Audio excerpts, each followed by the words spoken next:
think that pro men's race was perhaps the most exciting men's race we've ever had in the history of the Blue Dome. Absolutely. And then Arts District last night, great crowd turnout. How are you feeling about that? Really fantastic. Another great race. And, you know, there were days when Legion or the United Healthcare or one team that was very powerful came in here and just dominated. And I think you're seeing the competitive nature of this pro peloton in America. They're not taking that sitting down. We're going to be looking forward to a lot more of that action today at Crybaby Hill. What's the one thing that we should be looking for at Crybaby Hill today? Definitely the costumes. There we go. All right. Malcolm McCollum, Executive Director of St. Francis Tulsa Tough, here on day 3. Thank you, Malcolm, for joining us. We're going to jump right into the highlights of last night's Art District Criterium with the women. Starting off a great set of racing last night that we saw in the Arts District. A lot of different attacks, a lot of different moves. Daniel, what stood out for you in these women's highlights as well? Yeah, we see a lot more teams participating at the front, setting the tone. You know, not Legion just not having full control in there. We just saw a crash that we had that neutralized our race. Yeah, Rachel Langdon going down there for DNA Pro Cycling. That changed the dynamic of the race where we lost 3 laps of racing. Lead out started to change a little bit more dramatically. Legion of Los Angeles trying to maintain control there, but riders from DNA Pro Cycling and others were quick to respond to the vulnerability of that. Butcher Box Pro Cycling coming to the front there. LA Sweat also a factor. So many different teams jumping to the front and making last night so exciting, but it came down to the final kick, and that's where we really saw the fireworks come to the forefront when Samantha Schneider and Kendall Ryan crossing the line 1 and 2.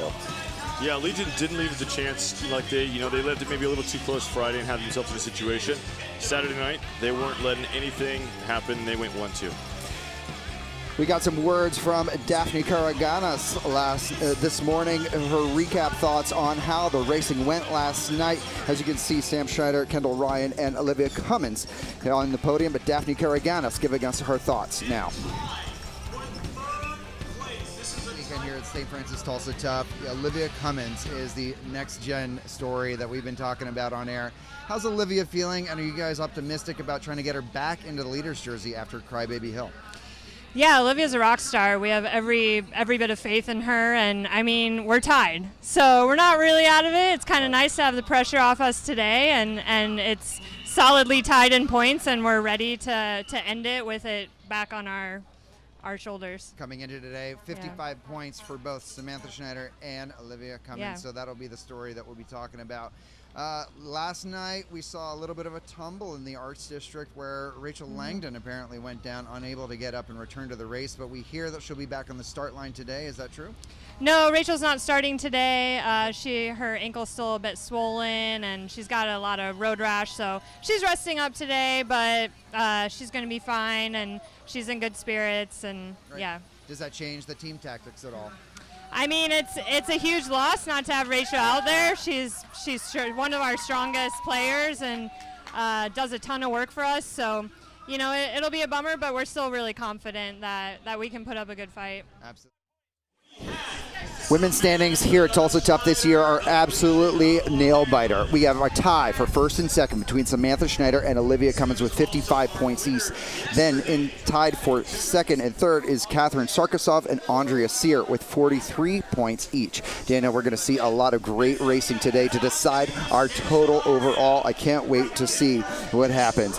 We're going to see, those top 2 have one race and 3, 4 have their own race, and maybe we're going to see moments where they kind of collide, but I think those are going to kind of be 2 separate races we're going to be seeing throughout this whole Crybaby Hill. We're going to take a little course map right now for Crybaby Hill. Daniel, walk us through the key components of Crybaby Hill course map.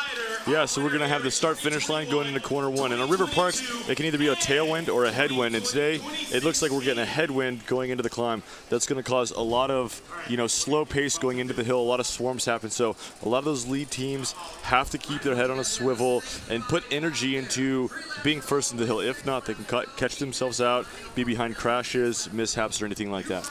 We got our pro women on the starting line right now. We'll be talking a lot about the dynamics of this race course in the next few moments. You see see all of your leaders now on the front line. Wearing that pink jersey is Samantha Schneider on the start line. Right next to her, national champion Kendall Ryan. Skylar Schneider also here today. Skylar winning this event multiple times. We're looking forward to seeing how she races, but the stories of the day will also be our 19-year-olds Olivia Cummins and Catherine Sarkisov to see if they can challenge for the front. We're just a few seconds away from our Crybaby Hill stage. I'm looking forward to it. I hope you guys are as well at home. Thank you so much for tuning in here for the St. Francis Tulsa Tough, day 3 of racing. Again, I'm Gabe Lloyd, joined by Daniel Holloway. We're going to bring in all the great action to you guys all afternoon long. Thank you for joining us, and here we go in 3, 2, 1. We're racing bikes, Daniel. Boogity, boogity, boogity, it's race time. So excited. We'll see. Now this, Daniel, is a race of attrition. And all of the conversations that we've had with our athletes throughout this afternoon and other days, we have talked about just the difficulty of this course and just to see how hard this race can actually be. Yeah, no, this is one that just, you just start taking on water from, lap 1. First time on the hill. If you already have fatigue in your legs, you're taking on water and your boat's getting heavier lap after lap. So the best riders are going to take on less water, than riders that are already tired. And so really from kind of the top of the hill here, your job is to get your bucket and start emptying your boat out of water. And it's who can continue to do that lap after lap and survive this race. I've heard so many tales of this race throughout the years where it's just absolutely brutal, and whether it's the course itself or the heat that comes into play, either way, this race has to be treated with the utmost respect by the athletes as you come lap after lap, round and round. So many difficult moments on the course, but the crowds are the things that we are of folklore here, just the excitement that they bring. Daniel, talk to us a little bit about what it means to be an athlete on course with these amazing crowds. Yeah, I mean, Tulsa provides, easily one of the best atmospheres of the year, if not the best. Crybaby Hill, has been respectful from day one. Unfortunately, as a fan and a racer, it's kind of a bummer to see the barricades on there. Like they used to just rush the road and then have this natural sped. But I can understand the barrier placement. At the end of the day, it's utmost importance for rider safety. But that doesn't kill the energy, doesn't kill the noise, and that energy is going to carry riders lap after lap, 2, 3, 4 laps further than they probably otherwise would if it was just a mellow, non-Tulsa Tough race. We're already 1 lap complete, about a 2-minute lap time. What are you feeling about that? Is that an average time, or are we setting out a fast tempo for this year? Yeah, kind of this opening lap, tempo lap. We're going to see those 230-second laps. When we see the field how we're seeing it now, 2 minute 30 seconds. As these ladies start to really put the pace down, spread things out, we can watch this clock and see what their lap times changes. But I'm anticipating the pointy end, the last couple laps to be probably a lot likely closer to that 2:05 second laps. Okay. Weather this year is pretty mild and temperate for Oklahoma. Stories of lore about 110-degree temperatures. Riders going to the hospital. I believe we had that little clip of Kendall at the top of the show where she had to actually be taken to the hospital last year after this race. This year, I don't know if that'll be her. It looks like we have a little bit of a crash here on the middle of the hill. It looks like some Denver disruptors. Andrea Sear, maybe? Andrea Sear of Miami Knights, Synesthesia riders as well. It looks like Catherine Sarkisov potentially will try to get those rider numbers here in a second for our riders today. Yeah, and one thing they experienced last year is there's air temp. It could be 95 degrees, but what riders really feel, especially on a climb, is road temperatures. When the road temperatures climb up to 130, 140, you're getting heat from the top, heat from the sun, but you're also getting this really intense heat from the road. And when you never experience that before, you don't experience it often, it is terrible. Your feet just get so hot, and it just becomes highly uncomfortable. So I don't know if it's necessarily 140 degrees road temp this year, but it's well above 100, on the pavement. So that plays a factor. So we'll see how that affects the overall. We'll see a lot of riders with ice socks up at their necks as they try to keep themselves cool. But I'm also seeing some of the riders who are early on putting in some efforts now already at the back of the field. So very quickly, dynamic shift in this race course, and we're going to keep an eye on the riders as they come by us here in the final turn. It's a little bit of like a 110-degree turn, pretty challenging as you come down off camber onto the finishing kick, and then it's only about 150 meters to the finish line. So interesting dynamics. Let's look at a field composition right now as we see CCB one more time up near the front. Catherine Rush has been one of their mainstay players. Natalie Quinn also finding herself up near the front. Do you see CCB is trying to challenge today at all? There are a bunch of riders from New England and Utah, maybe bringing in some climbing legs. Would that potentially have any effect on the other teams here today? Yeah, of course. And CCB, is not in the overall standings.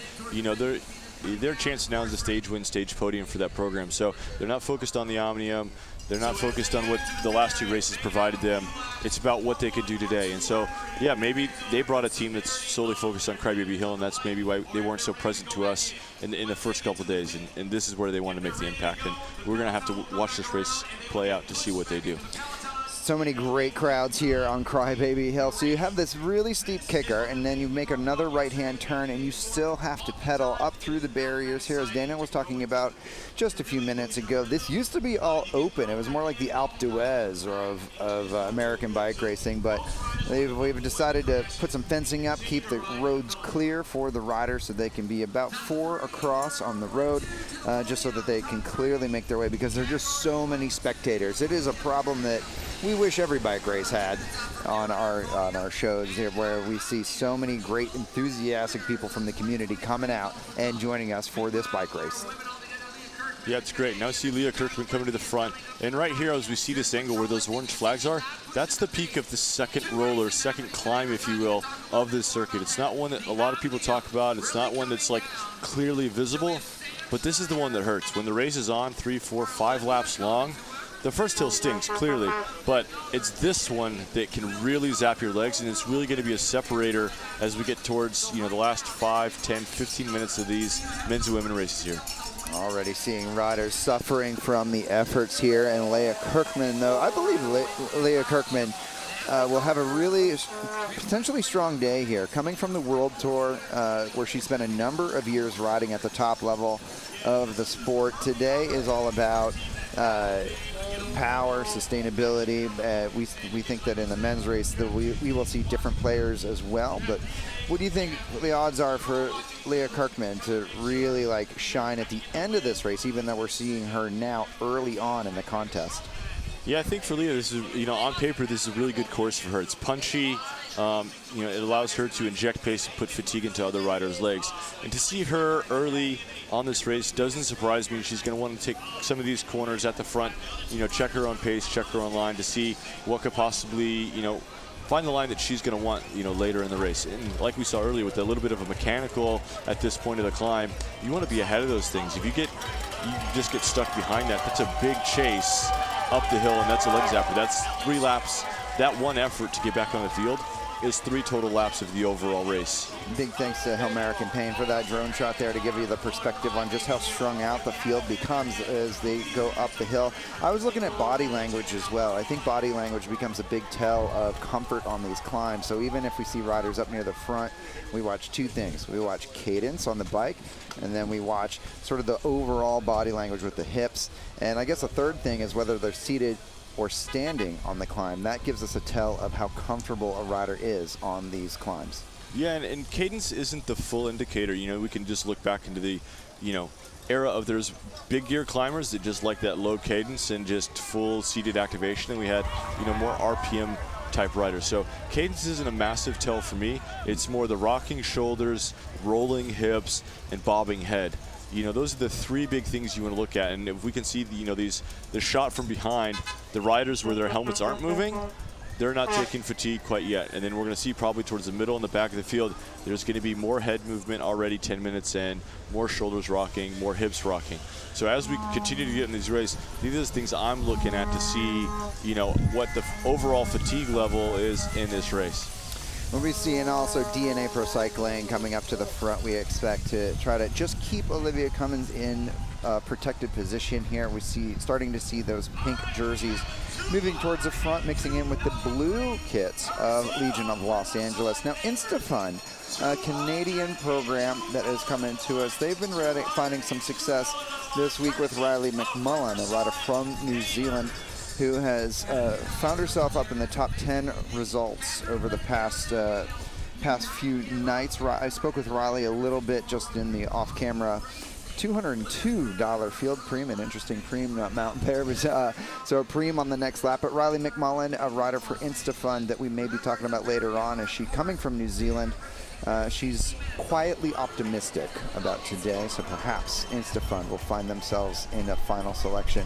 $202 field preem on the line right now, and again, this drone shot, such a great indicator of just how challenging this hill it really is, and we're only about 4 laps in right now. Yeah, and this overhead shot's really going to give us an indication on speed differences, whether that's somebody riding away from the front or even an attack happening, and just how fast a gap can go out that we don't necessarily see from these front of field camera shots. So I really love that footage in that particular portion of this course, that we're going to really see some large speed differences at that bottom, and we're going to see with this headwind the riders going into the bottom of that climb much slower than you would, clearly with the tailwind. So if riders are able to take runs, into that climb and carry momentum, it's their opportunity to get a really big gap going up the climb. So Nisika on the front right now with, that's the team of Catherine Sarkisov. So they're looking, actually have 2 riders in this selection, along with the lone DCC rider, Pia Kummer, in that small separation. We'll see if that is able to stick as we see the pace car come by us down at the bottom of the hill. And there they are, cresting the climb. It looks to me like Alexis Ryan is up near the front, probably looking to soak up that $202 preem. Yeah, and Legions, if it's easy, they're going to, they seem to have only one rider to worry about. Keep Sam safe, get Sam, her goal is to beat Olivia. They're tied. So anything that happens, if Sam beats Olivia, she wins. If Olivia beats Sam, she wins. Granted, no other big move goes up the road with any of the other players that are relatively close. Right. So Legion, if it's easy for them to kind of take these preems, pad their pocket, some beer money for Sound Pony, that's what they're going to look to do. Alexis Ryan did take that $202 preem, rider for Legion of Los Angeles. So they're the first to strike here this afternoon, and now they are going to make this right-hand turn onto the base of the climb. So from my perspective, when you have those accelerations, changes in race pace, and then just about 12 seconds later, you're already at the base of a climb. Elevated heart rate, not a lot of time to recover. How much do you think things like preems are going to affect our race dynamic? They can change it dramatically, especially if you have a group of riders that are out of the Omnium, maybe not fancy themselves for a top 10. It's their chance to get preems, and those just may be launching moments for some of those riders in the top 10 that want to separate themselves. Speaking of launching moments, now Skylar Schneider has separated herself from the field. So Alexis Ryan taking the preem, and then Skylar counters it at the base of the climb, and now Skylar Schneider, a winner here in the past, and that is your young Butcher Box rider that was wearing the blue jersey last night.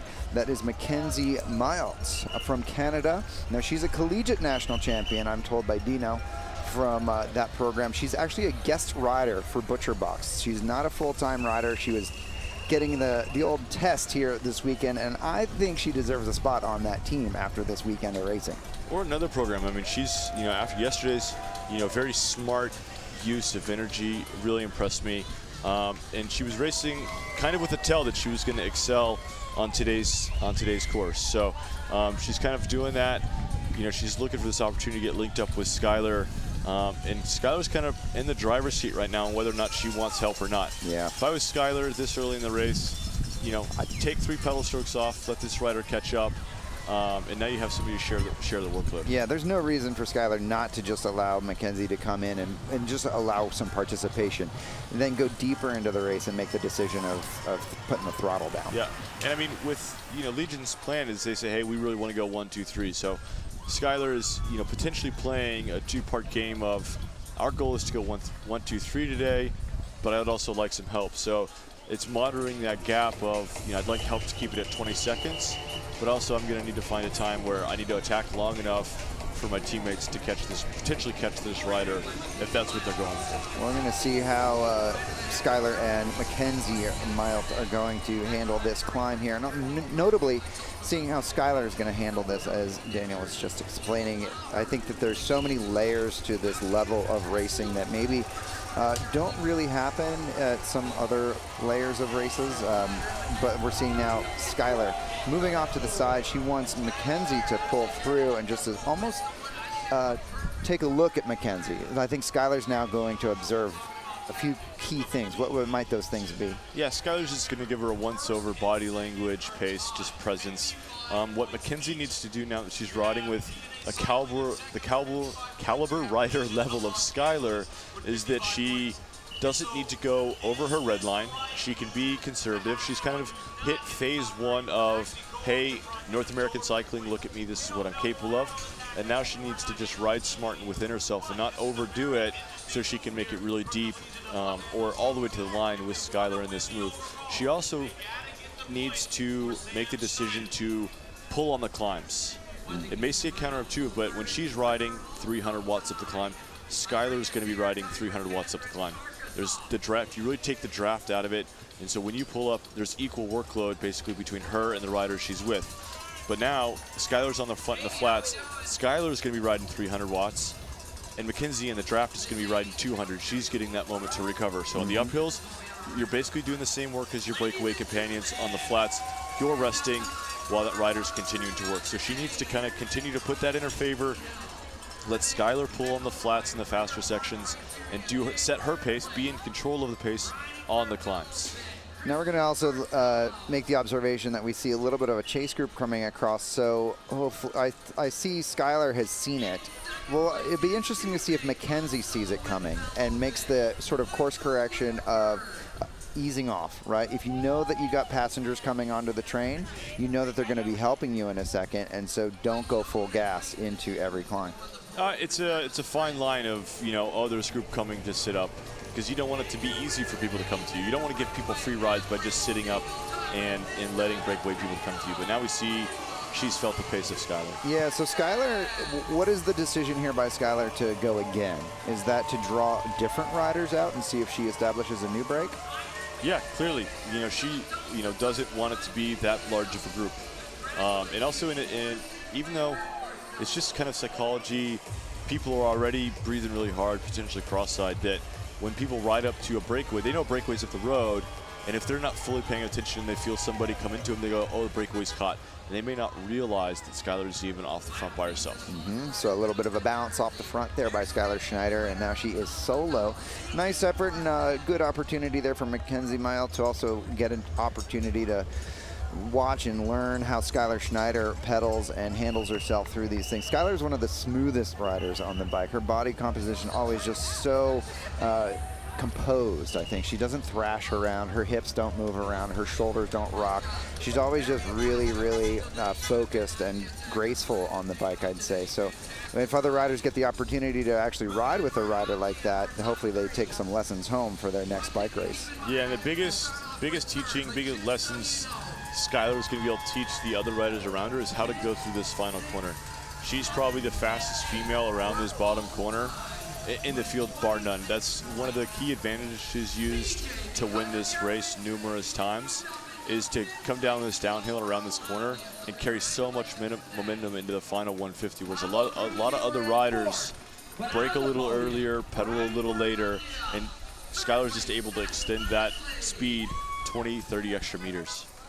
And that's 20, 30 fewer meters that she takes pedal strokes, and therefore she's going to be one to watch. So it looks like Skylar knows that she's got herself a field coming up on her, and the body language and pedaling cadence to me shows that she knows that she's going to be caught here in a second, so she's going to ease up a little bit and ride a more moderate tempo, but we'll see what the counterattacks may be. Now, in this race today, do you think counterattacks over and over from the field are going to be the play? Oh, yeah. I mean, this is a field that's going to exaggerate yo-yo type pace. Slow, fast, slow, fast, slow, fast. Something that's built into the course with going uphill, little downhill, big uphill. But the same thing, out of this last corner, the riders in the front are going to have a natural speed, so the back is going to have to sprint back up to them. And always it's like by the time the back catches the front's accelerating again. What's helping kind of the back riders on this course today is that headwind home stretch. It's going to slow the front of the race down sooner, allow them to get back into the field, catch the draft a little earlier. I agree with that. We're seeing Kendall Ryan now coming off the front of the race. Kendall finding she had a relegation on her on the first night of racing, but she rebounded yesterday for getting second, helping her teammate Samantha get to the front. Now Yareli Salazar going to come onto the right side of the screen there and counter that move up and around. It looks like it may be Holly. They're going to try and put Olivia into that leader's jersey. They kind of have to ignore the other, like potentially be willing to take the risk to win the overall jersey by letting the stage go and letting some of these riders that aren't in the GC go forward in the race, count that Alexis Ryan is attacking, let some of the Denver Disruptors, the Miami Knights, chase that down because they're also looking for stage wins. DNA needs to be really conservative with their energy. Let those riders that aren't in the top 10 GC that's going to overtake Olivia chase the moves down and be there to make sure that in the last 5 laps, Olivia has as many teammates as possible to help her be in the position to win. On the right side of the screen, you see Taylor Cook-White there, Miami Knights, with those sort of purpley sunglasses. That means that Miami Knights now coming forward, and Andrea Sear right behind. You can see Andrea just underneath the time clock there. She is talking to Taylor, and it looks like they're starting to position themselves. It looks like Verena Eberhard from Austria is the one actually from Miami Knights that came up and around and put themselves in the front. Do you think Miami Knights has a shot here today? Yeah, why not?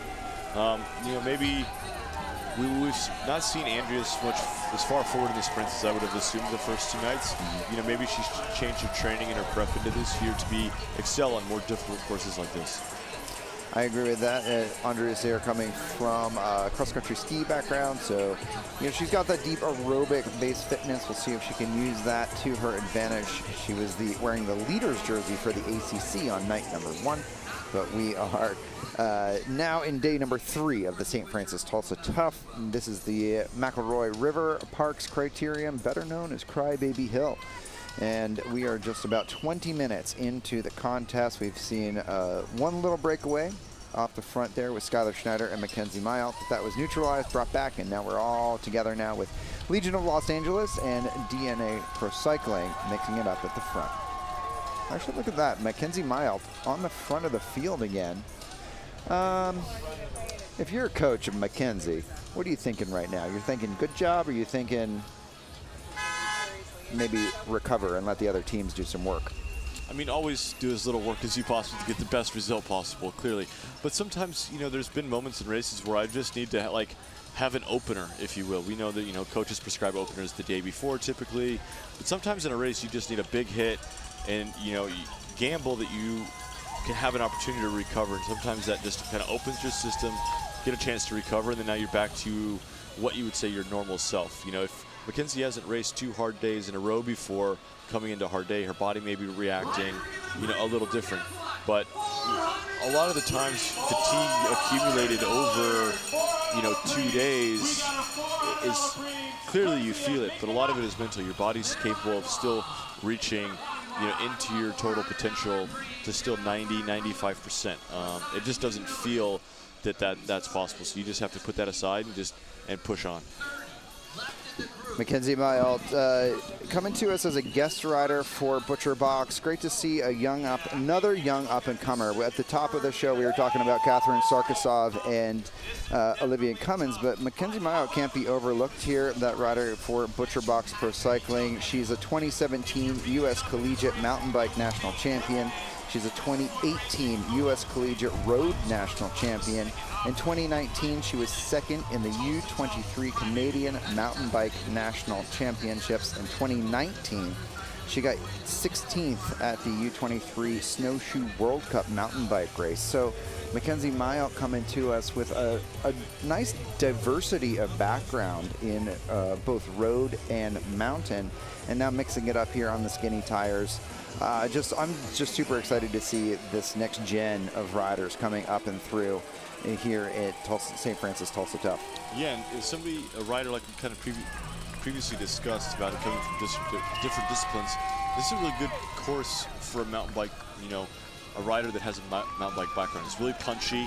Mountain bike, has these sections where it's just way over threshold, recover, way over threshold, recover. It's a very similar type course. You're going to have these big moments, way over threshold, and chances to recover. So if you mentally already know how to take care of yourself in that situation, you can get pretty far along in this course if you're not a rider that typically does, criterium racing.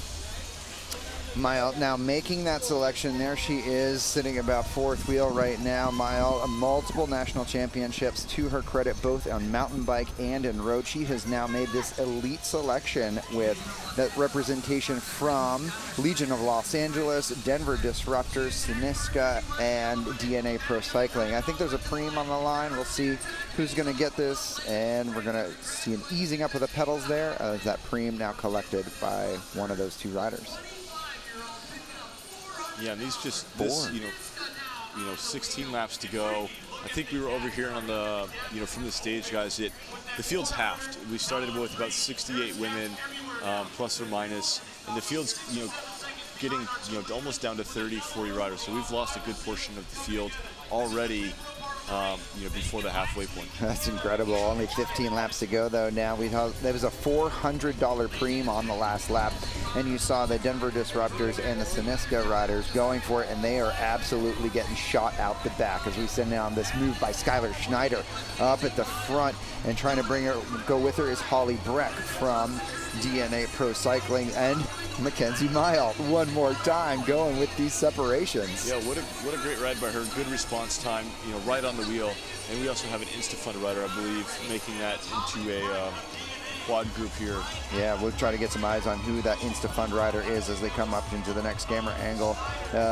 Maybe it would be McMullen, the rider from New Zealand, but last night we also saw Cassie Hicks, rider number 40, having a pretty good ride. So could be any one of them. We'll get our eyeballs on what's happening here. So we got 1, 2, 3, 4 riders. Instafund on the front wheel. Get that ID here as soon as possible. Skylar Schneider in second wheel. Holly Breck in third, and Mackenzie Mile in fourth position. Looking in there, I think I see a 42, and that's going to be Brenna Rice-Simpson for Instafund. All right, we haven't talked about Brenna at all this weekend. Yeah, she's from the Pacific Northwest. She was previously on the Liz Sweat program. A really good domestique, good team player, consummate teammate forever. So it's really good to see her kind of come to the front and race her own race a little bit. I think this move is pretty good. I think there's a nice mix of teams here, but we are missing our NCL representation with the Denver Disruptors and Miami Knights, so we think we'll see a little bit of action from behind to try to ride that back if we can. You can see that dynamic from behind, actually, with this long shot, as you see Synisca also trying to contribute to the chase. So 14 laps ago, CCB also missed that move. And it is single file. I mean, when it's like this, it is ultra painful, ultra hard. And see these riders in the back half of the field, they're pedaling they've made an acceleration out of the final quarter, and they're pedaling all the way into this hill. So if there's a counterattack that goes, you can count 4, 5, 6 girls to maybe lose contact up the backfield. And if we just do that kind of lap after lap, this field reduction is going to go down really quick. We have Alexis Ryan on the front right now, I believe, for Legion of Los Angeles, now setting tone at the front, and Synisca with CCB in tow. And I see Mile there once again. She is just getting an MVP nomination here for today, as far as just being present, and again, she's a guest rider on this program. Great to see, but we're all together. Maybe this is the moment in the race where a little bit of collective regathering. Does that happen in this race, Daniel? Yeah, 100%. You need to find those moments where you can catch your breath. Take a deep breath. Make sure you're drinking. It's ultra important on a climb like today to just keep taking on fluids, and potentially even just have a gel. And it's, not hesitating about when is the moment. You just have to take it on. Weather here in Tulsa Tough is 85 degrees today. That is basically cool for Oklahoma, as we have seen temperatures well into the 3 digits in the past. Only 43% humidity today, but those wind gusts are going to be the story here, with 27-mile-per-hour gusts. That's going to blast the field every once in a while, but it is not a steady wind. They are just gusts of wind that are coming in. So there could be moments where the field will get shocked, but otherwise it should be a pretty steady state. Yeah, opposite of the phrase those gusts of wind can take the wind out of your sails. If you're attacking, just getting blasted with headwind as you've attacked into the climb. And if, nature's not on your side, it could kill all your momentum and just kind of, really ruin the effort you've just put in. CCB coming to the front. Butcher Box represented there with Mayotte one more time. I'd like to see some more Butcher Box jerseys come to the front to try to help Mackenzie out a little bit. She's covering absolutely everything, and the rest of the team. She's got to be careful not to overdo it. Yeah, exactly. You could be in this position where you're like, I feel really good. I can make an impact on this race. But you do have to make the decision to say, hey, I can't cover everything. I can't do too much, because it's going to compound. You have 2 days of racing in your legs. It's still warm out. It's a hard course. You can really catch yourself doing too much and pay for it later. 100%, where I think the efforts that are put in a race like this after 2 days of racing seemingly actually a little bit more taxing on the body than you actually understand, especially when you have good form. I found in the past that when I had good form in races, I would go ballistic. I'd be doing all sorts of stuff, and then, well, when it actually came down to it, I wasn't actually in very good position by the end of the day, and because I wasted all that energy because I was so excited that I felt really good. Yeah, that's a lot of guys kind of fall for that trap to, when they feel really good, it's like, I've got great legs, I'm going to make the hardest race possible. The idea of training, the idea of blasting yourself Monday through Friday is to make bike racing easy. The goal is to have an easy bike race. Overall, you don't want the bike race to be easy, but for you, you want to be in control. You want to have such fitness that the race is slowed down for you and you're not overwhelmed by it. Just because you're going really well doesn't mean not to put yourself in that position, especially on your own. If you're a victim of it, you're part of a bike race. You can't control everything. But if you're on really good form, you don't need to be, more often than not, you don't need to be the person making the race super difficult, except for a ride like that, who's basically riding by herself out there. Natalie Quinn on the front for CCB at the moment. She's done about a half a lap pull right now through some of the harder sections. She was even out of the saddle there more recently. So Quinn from CCB, presented by LLG, getting herself into the win there for a little bit. She now is coming up over the climb. Mayotte, second wheel, as we've seen all day, and Daphne Karaganis, third wheel. Yeah, it's a fine balance. I mean, she could have had her coach or a mentor, somebody say, hey, be at the front of the race, be at the front of the race, be at the front of the race. And when you get told that, it doesn't mean be second wheel to first wheel. It's be in the top 10, float around the top 10, not always be second wheel every moment, every lap. There's just so much energy. When a coach is telling you, hey, be at the front of the race, it's be around the front of the race, not be the front of the race. Alexis Ryan is the emblematic example of that. And Alexis is really, really good at floating. We don't talk a lot about her because she's always in that sweet spot, but she's ever present. And if anything needs to be covered, if a preem is wrong, Alexis, boom, she appears. She's there. She's fresh. She's ready to go. So maybe Mayotte find that number 5 in the bunch and the next race go around and learn from such an experienced caliber rider like Alexis Ryan. But here we are. I mean, we have a $100 preem on the line. Kirkman on the front on the other side. Andrea Sear here with the blue glasses for Miami Knights. Now coming to the front. Sear, a very strong rider. And she's also a pretty good kick on her. But being at the front at this point is a little early, isn't it?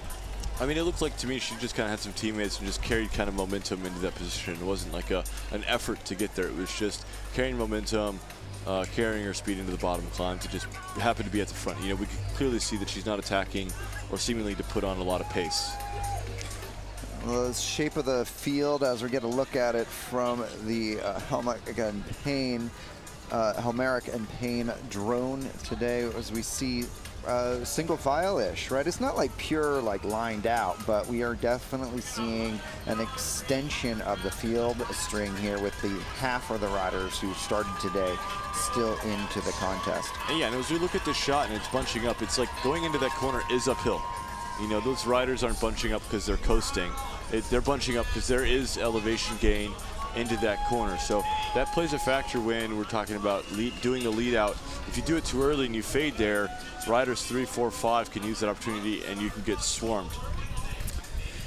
So we'll see if any of that washing machine effect takes place. And there you are. You got Alexis Ryan on the front as she found herself in good position. Alexis setting herself up for the preem, as I was just describing, right? She's setting herself up. Now we're 150 meters out. That's kind of a long way to go, but she's going to check every little moment here. She's getting closer. She's now 100 meters from the finish line. Alexis can sprint for 100 meters. Is she going to go for the $100 preem? Or is anyone even going to challenge for it, though? I think it's an instance, as us, kind of trackies knows, what's called a razor. You kind of come out of the corner, and then the closer you get to the line, the faster you get. And it can be unassuming for somebody who's trying to sprint from 5th to 6th, coming to get this preem, and you can't really tell that Alexis is in the saddle, just picking up the pace, going faster and faster, faster. So it looks like Alexis collecting the $100 preem as far as we know. So Alexis is now collecting $302 in preems.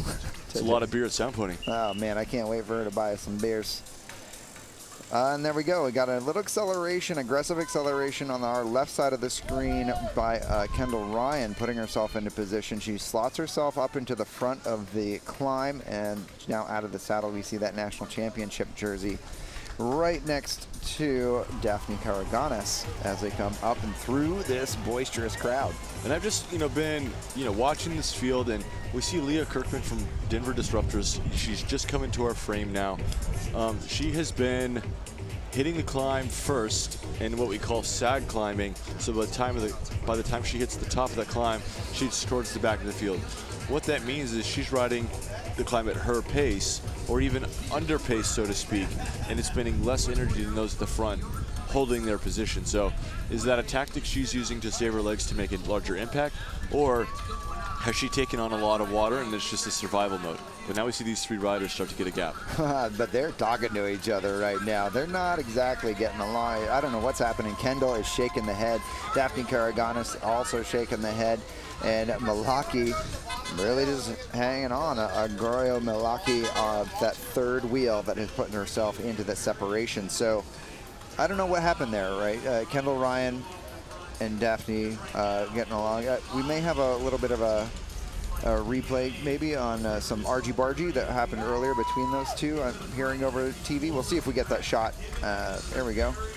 Yeah, here we're coming around the corner, and Daphne just kind of carries the momentum a little wide and closes the gap. And Kendall just kind of uses her shoulder a little bit to say, hey, I'm here, and create herself some space. To me, no harm, no foul, but Kendall's probably giving her chatter over the top of that climb and saying, hey, I said something, I was here, you kept going, and I just had to move you a little bit. Yeah. And it's, as we, earlier today at breakfast or brunch, if you will, we were talking about rivalries, and Legion and DNA have, quite a bit of history with Maggie's School Listers last year, and those two became, Kendall and Maggie were true rivals. I mean, they were going at it every race, every sprint. And so, that rivalry continues even if that rider leaves with DNA and Legion. And we're just kind of seeing that behavior, and Daphne's just kind of, hey, I'm going to pinch you a little bit, a little bit of a mind game. Kendall's going to, push her off the wheel and say, hey, I see what you're doing, but you're not, it's not going to work on me. And so it's just that back and forth of, start some gamesmanship, trying to get into each other's head. Nice to see these race dynamics playing out. We're now into 10 laps to go, 10 laps remaining in the contest. And this is where, in a Criterium, we're talking about lead outs and whatnot. Now, from what I'm seeing right now, we have more riders on the course than I would have expected to see at this point in time, but you're the experienced one here. What are you seeing from race dynamic, and what can we expect in the next 10 laps or so? Yeah, but we saw in the first part of that race, there was some accelerations, slow down, accelerations, and then quite a few laps where the pace was extended, and we lost 20 riders pretty quickly, right? And so that's just the first third of the field. Now we're kind of in the middle, towards the middle, into the middle of the part, that if it starts racing again, I think we'd lose another bunch of riders pretty quickly. So just it maybe look bunched up in a large race and that it's been like a little easy, but as soon as the pace goes up for just a couple laps, more riders than you would think would come out. But look how small that field is compared to what we start. Yep. So, and this is a course where it doesn't have to be raced full gas or that hard overall for people to just pop off the back. It's just that kind of course where it can just be ones and twos, just wear on you. Totally can see that happening here, and as we're looking at the dynamic as the field coming down and through, there is Samantha Schneider with that pink jersey in the middle.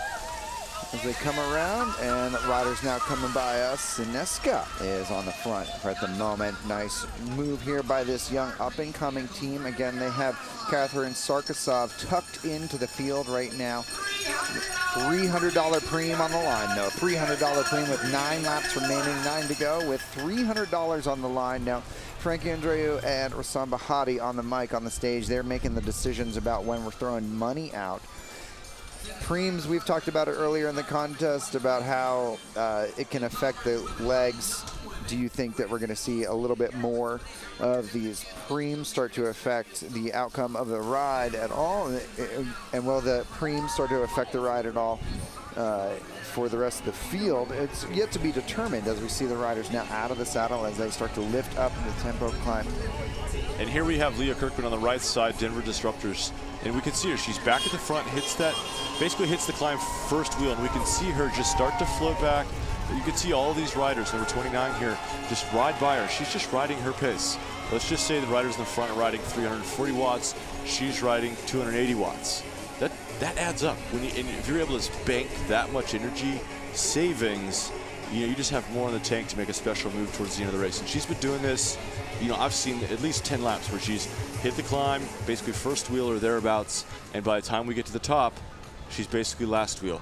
And then she's using the rest of her bike handling and finesse through that other part of the lap to pick up positions and get herself back to the front of the race with not much energy, to get to the bottom of the climb, first wheel again.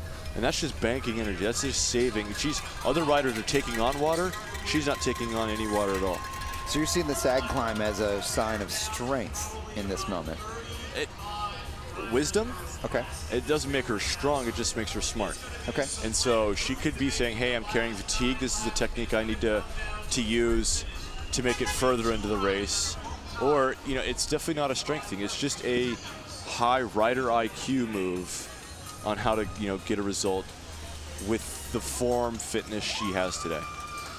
Great to see that insight. Thank you for pointing that out, Daniel, because that's the nuance of this bike race that so many others may have overlooked as we see her now. We're going to watch her as she comes through the start-finish line, seeing where she's going to pick up spots, but now we're out of the saddle with Ureli Salazar coming to the front for this $300 preem, and Ureli Salazar from Legion of Los Angeles will collect that $300 preem, potentially pulling out some other riders, namely our rider from Natalie Quinn from CCB. But Ureli Salazar picking up that preem. Now we're going to try to keep an eye on Leah Kirkman to see where she ends up at the base of this climb as things start to get a little bit more heated in the final 8 laps of this contest. And one thing Leah's going to be thinking about now is we're getting 9 to go. There's going to be less opportunities of the pace coming off. So at some point, she's going to stop sag climbing as far back as she has been. And instead of going all the way to the back, she's going to go 10 riders from back, 15 riders from back, 20 riders from back. And then she's going to be fresh enough to just kind of hold her position. That way she's not caught out in any race incidents or any gap openings that happen as other riders take on fatigue. But this is all calculation. She's doing math in her head on how to ride this climb to not go out the back, but save as much energy as possible. Taylor Cook-White there for the Miami Nice is the rider that sort of welded that group of 3 back together. Taylor, another very experienced athlete in the bunch. She races at the very top level of the cyclocross field in the wintertime, where she goes over to Europe, does some World Cups, and nice to have her racing with us here representing the Miami Knights. And there she is on the front with those purplish or reddish glasses for Miami Nice, checking out over the shoulder.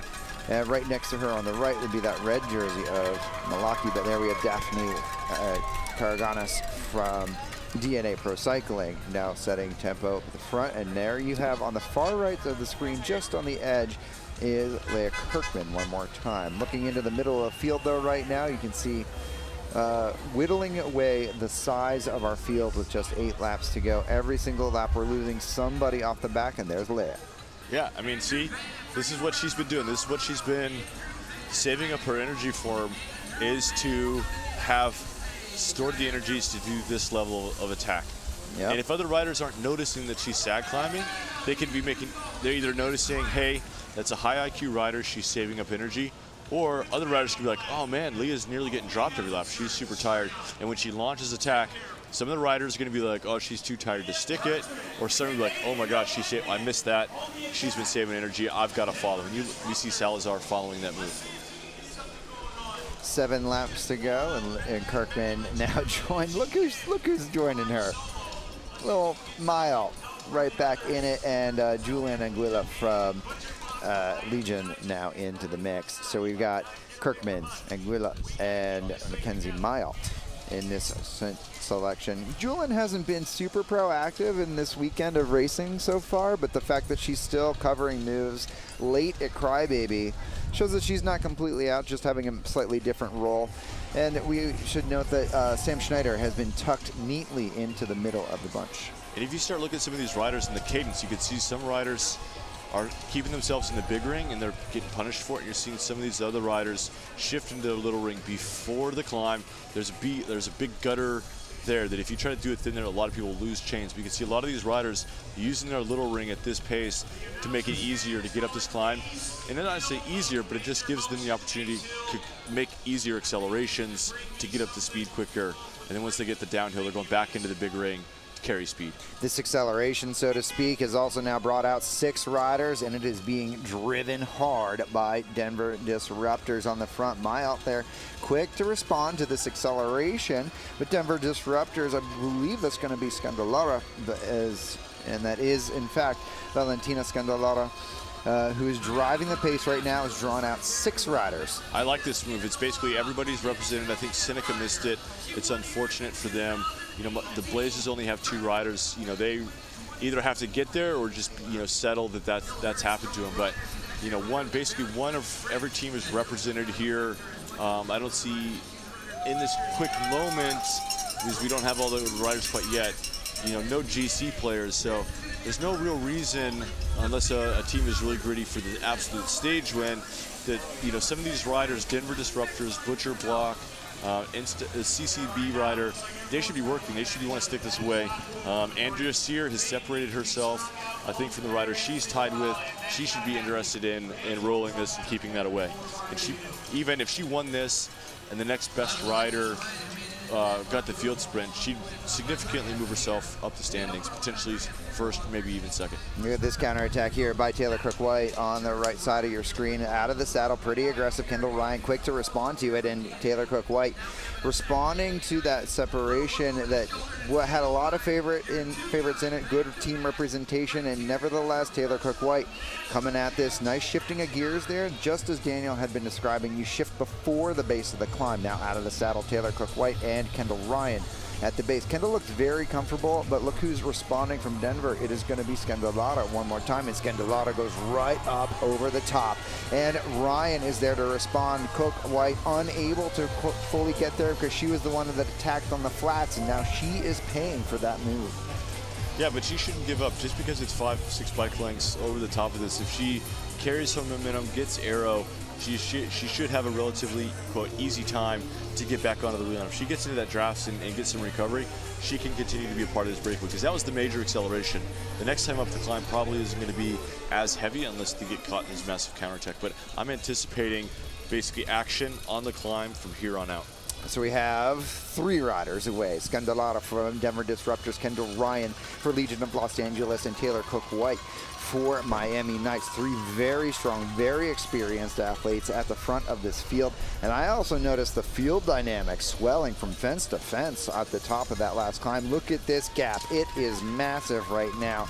As we had our time clock up, we're about 48 minutes into racing, and we're going to be, more importantly, 5 laps to go. Yeah, these 2 riders with Kendall Ryan kind of have to just let her be. You know, she's a sprinter. This is not her ideal course, and her tactic is for sure going to be sit on. She doesn't need to press the pace. She can just verbally out loud be saying, "Oh, I have, you know, overall leader back there." You know, even though you know that's not significant to this particular move. So she's trying to gamesmanship, say, hey, my teammates are in the back, I don't need to pull, you're gonna have to tow me along. But these other riders need to have some confidence, understand that Kendall may not be the best climber, and do this to her. 1-2, 1-2, you know? Yeah. If you're a rider like that, it's gonna sit on this close to the wrap. Denver's gonna attack. This Miami Knights, or rider has to say, okay, it's my turn to counter, and start wearing out Kendall, and it's a bit of a gamble on which of those moves is going to crack Kendall, and they get to stick. And that's what I'm seeing too. I think Kendall knows that she's got two NCL riders that are looking at each other right now. Taylor Kirk-White just shook her head, no, I'm not going to pull through. Scandalata getting herself across the line there first, but so Kendall is now baiting them to do the work. Kendall's okay being caught and being reabsorbed. Yeah, but it's a dangerous game to play that game as a sprinter, whether you're good or not. If Scandalata just keeps going fast, slow, fast, slow, fast, slow, as an absolute sprinter, that really wrecks your legs, where Scandalata is more of an all-arounder. You know, she can just kind of do that for longer, so to speak. So Kendall, you know, has to be mindful of, you know, how much she wants to take on that, you know, on-off type pace. But what she has done in the home stretches we saw is she went right to the front and kind of said, dare me a little bit. And that's the move you have to do, whether you're good or even if Kendall's like at her limit. She's kind of put on the game face, go to the front and say, look, I'm uninterrupted, you know, by this. And just kind of use the body language, the posturing to just make that sign, you know, you're attacking, doesn't affect me. And it could be a bluff. We don't know. We'll have to see the race play out. But I've used that tactic both when I've been good, but also when I've just been on my absolute limit. Is just in that getting attacked, going back and just setting this false tempo, like I'm fine, you know, baiting them, make me attack, and I'm just praying, please don't do it, please don't do it. Yeah, you had the best poker face. Your outside expressions did not match your inside expressions many times. So I'm curious also to see who's going to be doing the chasing here, as we saw Sineska, interestingly enough, trying to chase, potentially looking for Omnium points for Sarkisov, but Omnium points go pretty deep, so that may not need to be the play for, it may not need to be the obligation, I should say, for Sineska to be doing the chase. Yeah, and we know where she's at. She's tied, and it's a 1-point spread after fourth, I believe. It's a 4-point difference, 3-point difference, 2, and then 1 from all the way to 25. So there's only the spread between the top 4, and from there on out, you know, it's 1-point differences. So if there's 4 people up the road and it goes, you know, to 1-point differences, all that Sineska rider has to do is follow Andrea and say, this is the rider I'm tied with. All I have to do is beat her across the line. Yeah, that's all you need to do. It does not matter exactly where it is, whether it's for the race win but further in will still count as long as you're in the points. 4 laps to go in the contest, and we now have our race all back together.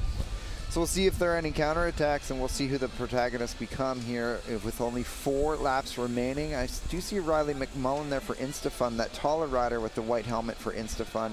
There it is, Leah Kirkman one more time. Yep, so she's starting to use all this energy that she's banked up from the beginning of the race to this point to do these these very quick accelerations into the climb.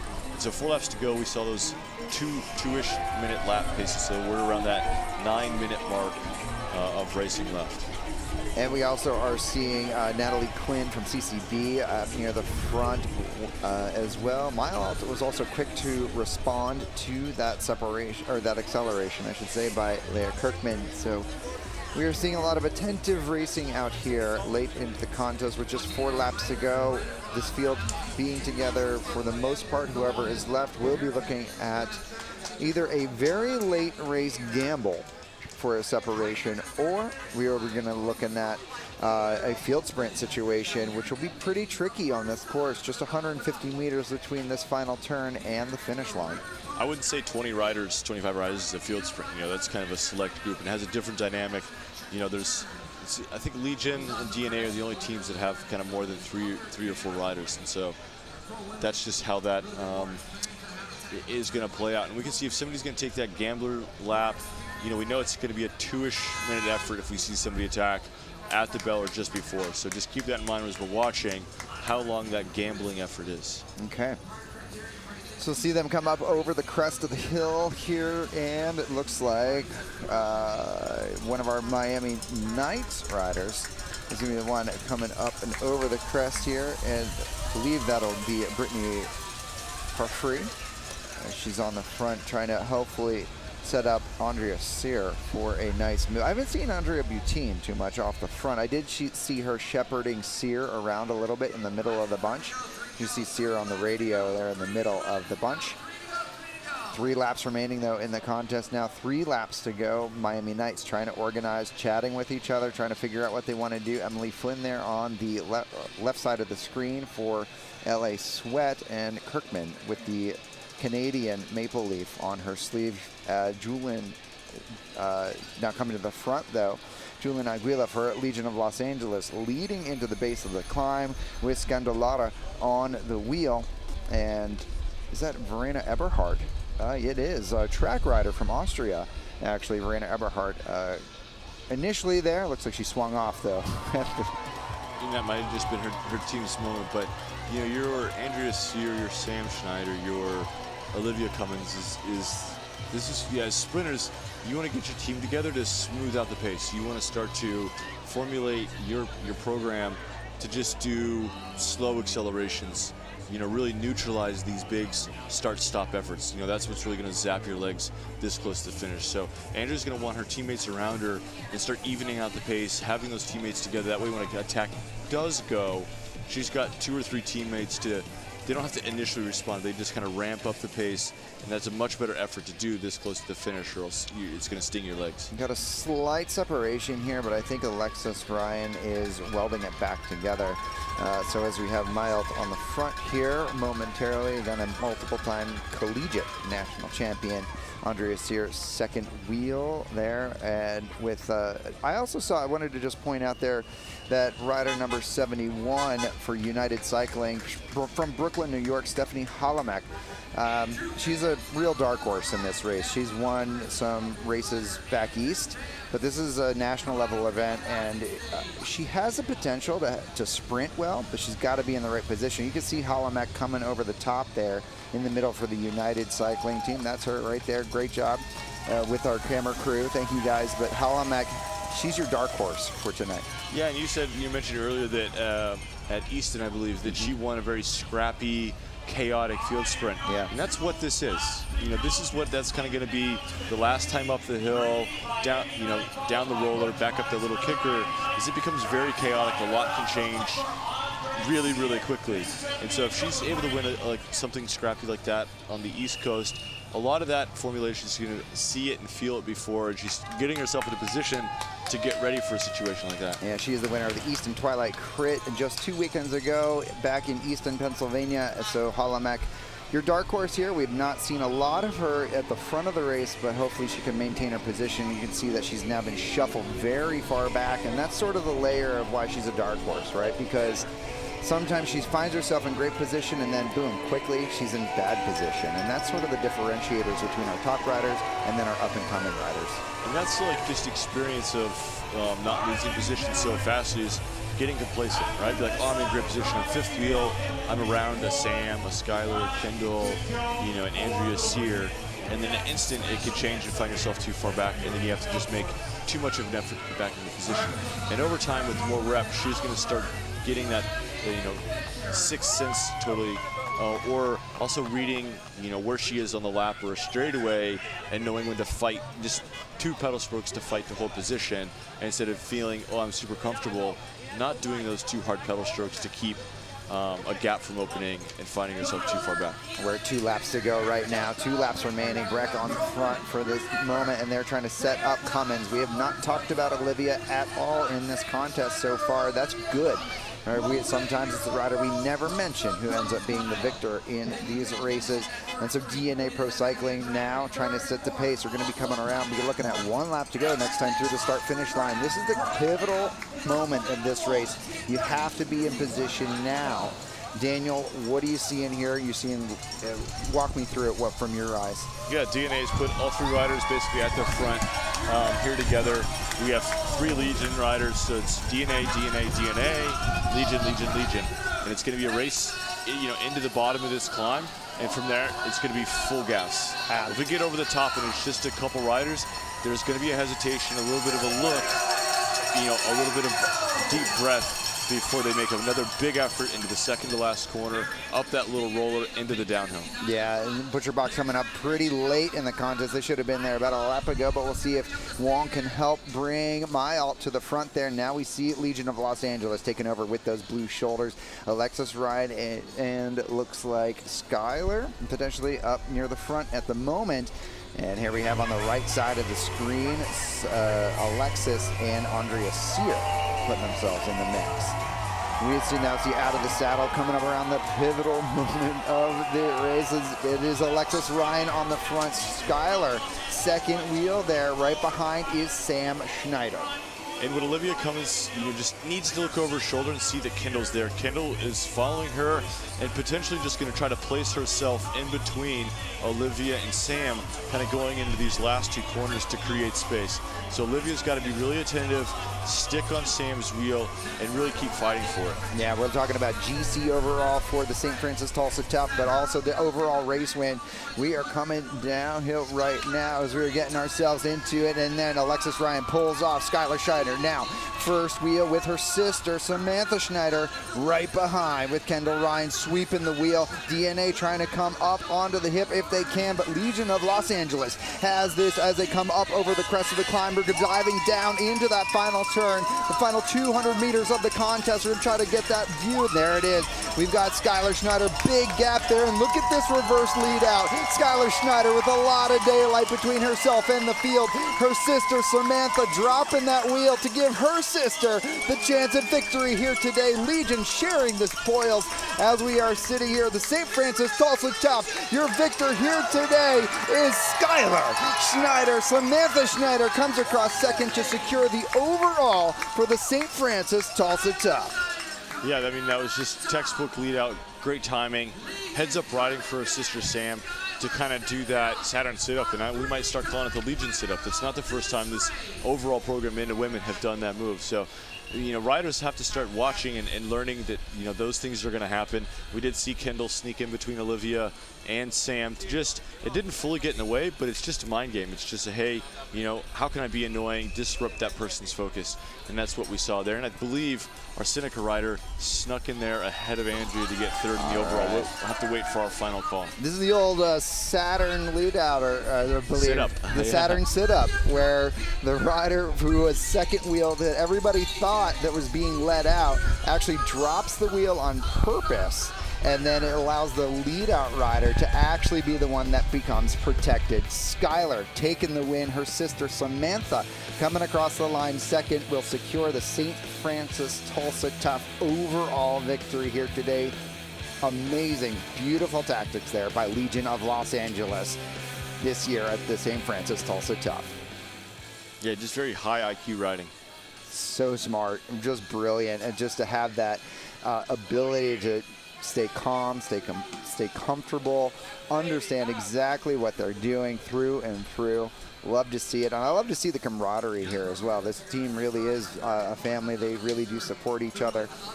So great to see them find success here today. We're going to get some full results for all of you here as well, so we understand how the full Omnium played out. Points being delivered here, so that we will have tiebreakers occurring for our Legion riders, our Senisca riders, and Miami Knights. Dana, let's take a look at our final lap for this race. We came into the Crybaby Hill here with Alexis Ryan on the front. Where did the real race dynamics start to come into play? Yeah, right here we have Legion, Sam, Olivia Cummins, Kendall Ryan, some other Legion riders, and Miami Knights, but really the play is that Olivia is on Sam's wheel. And here we're going to see Kendall Ryan on the left side of our screen just sneak up and get in between Olivia and Sam's wheel. And that's just like, oh man, that's so annoying. What's going on? But as we see right here, Kendall tucks in and then just kind of opens a gap. Olivia's got to go back out into the wind, get Sam's wheel, and she's thereabouts. And while that's happening, Olivia's just focused around getting on Kendall, that Sam's opening the wheel and Skylar's starting to ride away. Brilliant riding there by Sam to really control that race from the front, knowing that the team behind her has all the wherewithal to actually execute on the plan.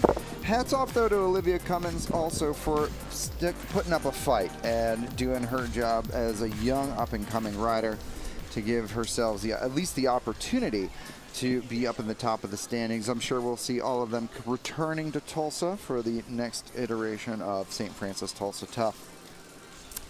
That was an amazing pro bike race for our women. Amazing 3 days of racing by all of our women. We're looking now at our men's professional race, and we're going to take a look back at last night to see how that race shook out in the Arts District, where we saw some great animated racing by our men's field, a real contrast to Blue Dome from the night before.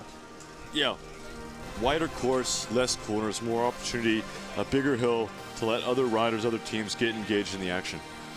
We saw a number of aggressive moves. DCC was very animated on the front. Noah Granigan here for Denver Disruptors, one of the protagonists. Castillo also for Denver Disruptors, putting themselves at the front. But then Legion of Los Angeles coming up to the forefront late in the contest, trying to protect Justin Williams. But now we saw that we have the full team coming up to the front. We have a little bit of some feedback from the night. Look at Ty coming out to the outside. He realizes that Justin Williams is not there. He goes back in, but Danny Summerhill becoming your victor.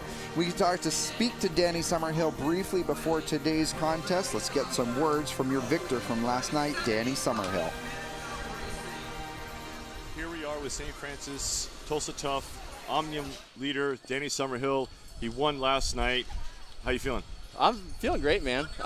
Pretty excited. I think, like I had mentioned last night with Frankie, this is all very surreal. I told him too, we've got a lot of issues at home. My dad has Alzheimer's, and this entire season and year, I just didn't even think or know that I'd be able to do much racing. So the fact that I'm here and wearing this jersey is absolutely unreal to me. That's awesome. We really look forward to you guys, American Cycling, putting on a good show for us today. Yeah, looking forward to it. Thanks, Thank man. you. Summerhill on the podium there with second place, Mr. Rapp, I believe, from Germany, and Brian Gomez from Miami Knights. We're going to, on tap for today, though, we're going to have a lot of race action coming in. We got our overall standings in play here for our men. Danny Summerhill wearing that pink leader's jersey, as he was talking about. Dario Rapps in second. He was also second on the podium. Dusan Kalaba will be the story of our day here. Up-and-coming rider, seeing if he can get himself up into the front. But it sounds like we got an interview with our women's finisher from today. Let's go out and talk to Skylar Schneider. Trying to be able to recover.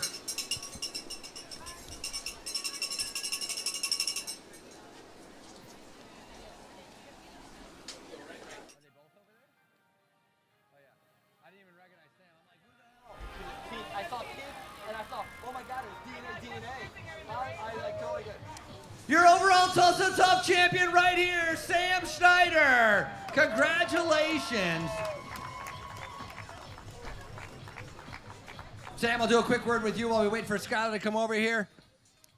Getting ready, 3 days of racing, tied on points. How stressful was this last day for you and your team? Oh, Frankie, I've been dreaming of this moment for a long time, since 2019 to be exact, so it's been a long time, and I wouldn't be here with this amazing feeling without my team. The girls rode endlessly for me this weekend, knowing that this meant the world to me. So to come back here at Tulsa Tough with Legion, with our family, I don't think it could possibly get any better than this, so thank you, everybody. A great win yesterday, congratulations. A winner on day number 2, and Skylar coming back once again, repeating year after year after year of winning this race. Tell me a little bit about Crybaby Hill and what was the atmosphere over there like? This is the most iconic race in the whole country, and every year the crowd just gets bigger and louder and less clothing. It's always a party, really fun, and it just makes you want to race that much harder, because I think the harder we race, the louder they scream. The harder you race, the louder they do screaming. You know how to win here. Take me through a little bit of your team tactics of what you guys were trying to do. And then you got away at the end. It wasn't really a sprint. Seemed like a gap opened up. How did that play out?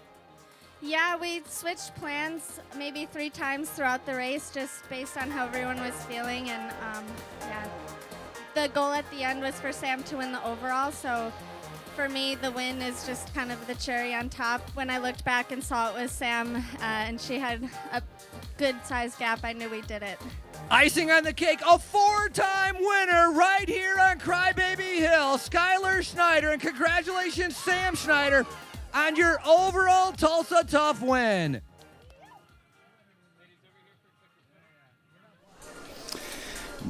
Daniel, Schuyler is challenging you for the most number of wins on this. In fact, did she just pass you on the number of wins? I think her and Sam probably have just moved into 1, 2, and overall wins. All right. Oh, stage wins, overall wins, the whole thing.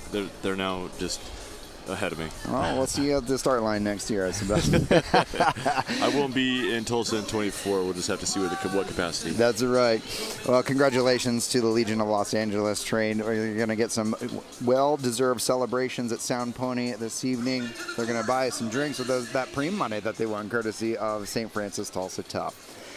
We're going to jump into another course overview. Just for those of you that are joining us, this is the third day of racing with the St. Francis Tulsa Tough. We're at the McElroy Park Criterium, better known as Crybaby Hill. I'm Gabe Boyd, and this is Daniel Holloway. Daniel, let's take a look at the McElroy River Park's Criterium. What are the key components of this race course? Yeah, there's only 3 real corners. Corner 2 is slow, it's uphill. Corner 2 is also slow uphill, but those are pinch points.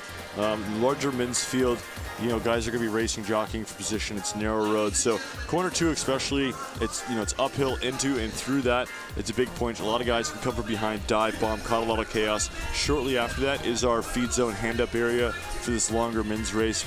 Even with these temperatures, you still want to be able to take on some ice water, extra fluids. In a hilly course, you want to carry as little as possible. So if you have the team and the resources that can kind of hand you a bottle that's half full, you carry that, for a lap or 2, get rid of it, and a lap or 2 later get some, and just save weight. That adds up over the length of this race. We're going to take a look at our call-ups here for our men as we see the German national champion for DCC coming up to the line. The DCC riders Jonas Schirmeiser they've been real animators for our races overall. But Hassani Hennis will be coming up next from Anguilla. Sonny Hennis having a few top 10 rides over the weekend. Connor White from Austin Aviators, their Bermudan national champion, apparently. Yeah, we haven't seen those guys this much this race, the Austin Aviators. Hopefully this is a course where they come alive. South African national champion coming to us from the World Tour, and most recently on Lotto Soudal, now joining us with the NCL with the Denver Disruptors. That is Jans van Riesberg. Clever Martinez from Miami Knights now coming up to the line. We've seen a little bit of action from Clever, haven't we, over the past few nights, but nothing really on the podium quite yet. No, he's been taking the role of really being the last lead-out guy for Alfredo Rodriguez. He hasn't been off the front active, just really kind of playing that consummate full lead-out guy for Alfredo, and they haven't got it right this week. We've seen Gomez on the podium, but they really need that overall win to kind of come out of Tulsa Tough, I think, happy. Dusan Kalaba coming up to the line right now. Dusan definitely has a lot of potential. He was on the podium in Blue Dome, just off the podium last night in the Arts District. He was a Slovakian national champion a few years ago in 2017, so he certainly has the legs. Dario Raps was second last night, another rider for DCC coming up to the line. Seems like he's really enjoying his racing experience here at St. Francis Tulsa Tough. How can you not? It's Tulsa. So Mr. Raps getting himself a little call-up after some outstanding performances. And your overall leader, Danny Summerhill, wearing that pink leader's jersey for the St. Francis Tulsa Tough. Great to see Danny here. I think last night you were also talking to us about how Danny has come through a lot of tough situations for the past few years. He sought some help with his mental health, and he's now finding himself on the top. That'll be a great story we'll get into later on in the race as well. Justin Williams with a great win, Blue Dome the other night. This course not necessarily suiting Justin. Nevertheless, always great to have that full team and that full squad racing with us. And it looks like they're going to call up Tyler Williams. I expect something good for Tyler. Winner here in 2021. So he certainly has the ability and capability of repeating that feat here in 2023. And the last call up, we're going to have Corey Williams now racing in blue tonight.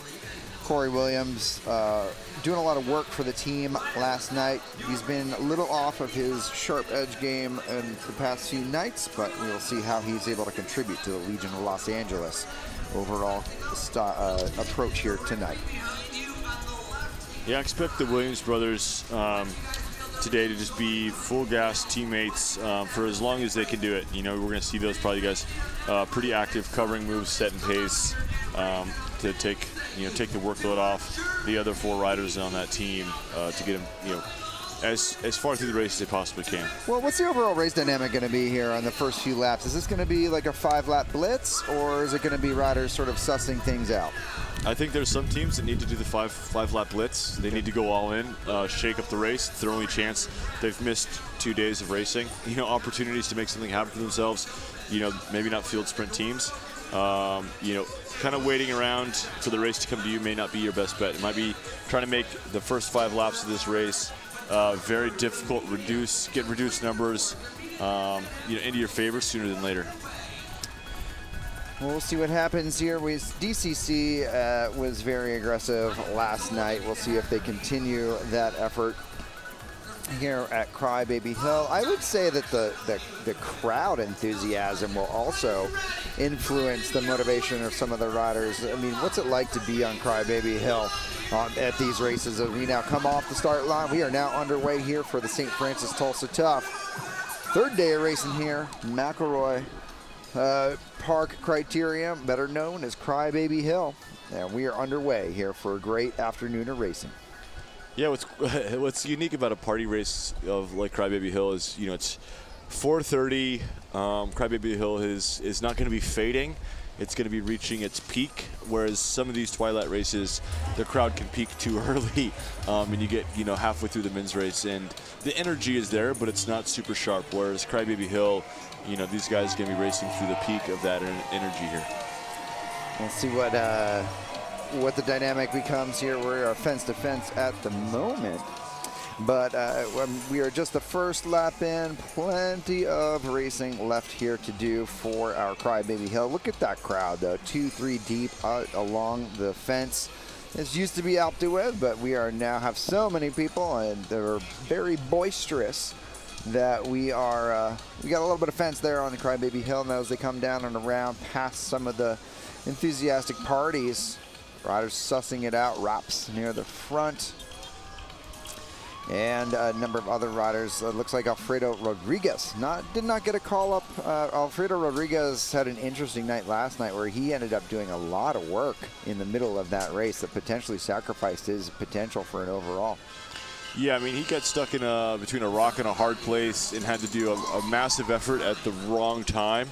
And he paid dearly for it. He basically spent the rest of the race, before the last 5 laps trying to recover and minimize the damage that he took on. Corey Williams leading through the final turn here for the first lap. As you see the riders sort of sussing things out. And DCC checking the shoulders, just seeing who's there. The Blue Helmets of American Cycling Group. That's a team of Danny Summerhill. Patrolling near the front, they're going to try to protect the overall lead of their man, Danny Summerhill. Danny had a great story. You got into it a little bit last night about what he went through the past few years. Would you care to rehash that a little bit for anybody that missed it at the Arts Criterium last night?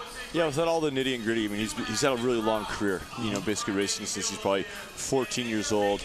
At that age, he's a very prominent cyclocross guy.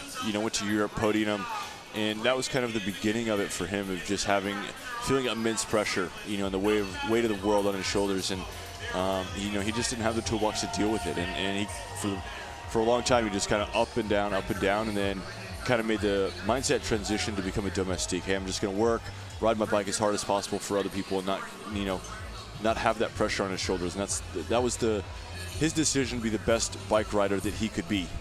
Went to the track, tried to make the Tokyo Olympics, similar to myself. Didn't pan out for us. And at that point, I mean, we were basically on a very similar journey at that point in time of making a massive goal, not making it, and then dealing with the repercussions mentally afterwards. And we both, independently of each other, we didn't really talk that much during that time period, but really spent time looking after our mental health. And I think that's night and day difference of the human and bike racer we see that is Danny Summerhill now. And any lesson that can be passed on for myself and Danny at this point is it's never too early to talk about your mental health. Go seek help. Be vulnerable. Talk about that. And it's okay. And you're going to come out the end much better than you're currently in. There's daylight at the end of that tunnel. And don't be afraid to ask for help. I think that's a really important story, and I hope that we can get into that a little bit more on our podcast, The Call Up, at some point, as I think it's a beautiful thing that everybody should talk about. Look at this man right here, Austin Carroll. Yeah, this is a guy from my early era, Madison track rider, part of the old rock racing crew. Retired, had some kids. Now he's come back to race and having a splash. And he's with Frank Travieso. Like Austin, good guy, was a good bike racer, but I think he's just trying to have his fun, go up Crybaby Hill a couple times at the front of the race, have that experience. Yeah. But this is a really big ask on a hard course for a guy that, really hasn't been racing at this level that much. Yeah, and Travieso just covering the move, and you can see Austin going to start the old sag climb operation there at the front. Nice to see Austin joining us here for the St. Francis Tulsa Tough one more time. Travieso, rider from Athens, Georgia, by way of Cuba. And Frank, just a legend in the sport. It's so great to have him on the NCL Miami Nights program, racing with us here another year. And Frank now setting up the tempo at the front of the race. Again, Miami Nights looking for a little bit of redemption. They got Brian Gomez on the podium last night for 3rd place. They'd love to find the top step here at the St. Francis Tulsa Tough. Day number 3 here is beautiful McElroy River Park Criterium, better known as Crybaby Hill. Yeah, I expect a lot of action. This is going to be fireworks, the depth of the field. But I'm really kind of looking at Butcher Box to, they had in my opinion, had a terrible race. They may have, on paper, we had a bunch of guys in the top 20, but you can't really do that when you have a guy capable of winning bike races. You got to figure it out, recollect yourselves, refocus it, and you have a guy that can win these bike races. You got to get the team reorganized. And start working for one rider. So that's one storyline we have to look at. Watch these guys in red jerseys, white arrow helmets here to find themselves starting to work together, put something together to get a win or a really big result. I mean, at this point, from night 1, that was a result. Now they're looking for a win. Anything less, is kind of disappointment for them. So they needed to get it together. I would expect to see a lot for them, Yeah, and what we're seeing now with the field kind of fence to fence is the effects of the headwind going into the climb. That is we're gonna see this probably as a common thread a lot of the time. At some point on this home stretch, it's gonna balloon up before it stretches back out again. Brian Gomez on the front right now as he leads the way into the base of Crybaby Hill. Some other riders on the heels there for Primal Audi and whatnot, but there you go, Sergio Hanea. No? That looks like Juan Arango to me. Ah, that's Juan Arango. You are right. So Juan Arango coming up and around. Another Olympian, though, from Colombia. Yeah. So Juan Arango from Colombia. He has represented that country at the Olympics on the track. And he is now setting some speed. Now, what's the move here? He's got a good amount of daylight between himself and the rest of the field.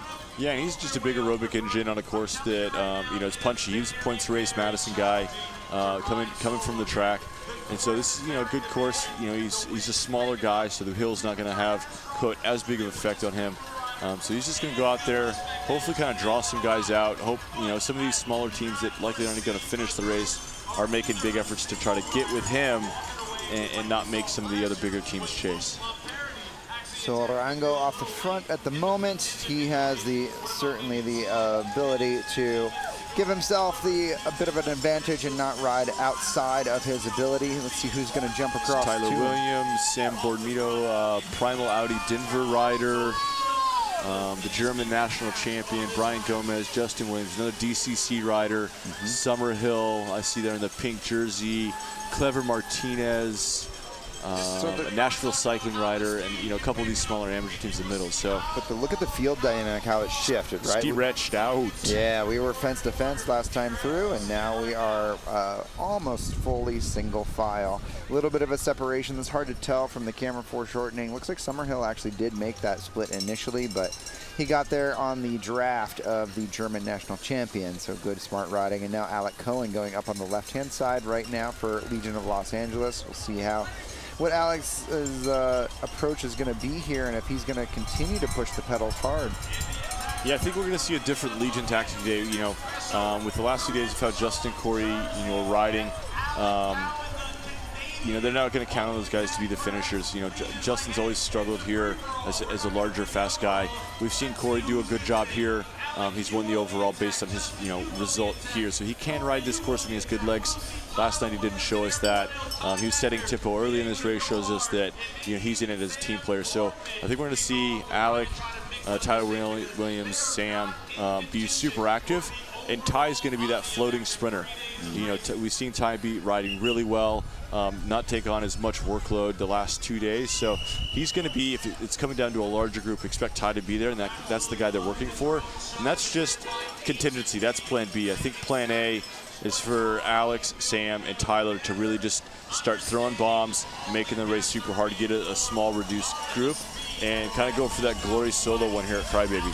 Alec on the front for a lot of Blue Dome, doing a lot of work for that program today. Strategy a little different. He's really pushing the pedals. Tyler behind him for Blazers, as well as those riders are going to be looking for an opportunity. Tanner Ward, for Blazers right behind. We have a little bit of a separation here. I see Clever at the back of it, a number of DCC riders. And we do have Denver Disruptors. Primal Audi making the split there as well with that green jersey. Tyler Williams is in there. It looks like Noah Granigan may have gotten himself into the mix, but we'll get some confirmation. Oh, that might be Oscar Nisu. Yeah, so we got 2 Denver, 2 Legion, a Blazer, Butcher Box. It's a good mix, but this is where the gap needs to continue to expand. It's still bridgeable on the hill for one guy to just make a really explosive pop across to it. And we can kind of see that Breakaway's not working fully together. They're kind of bunched up, but I expect Denver to kind of really continue to put the pace on. There's your pop across right now. So we got one more rider trickling across, and then the single file riders behind. Hard to tell a little bit what's going on behind this group of 5 coming across, but off the front of the race, you now have 2 riders and 2 more bridging to it.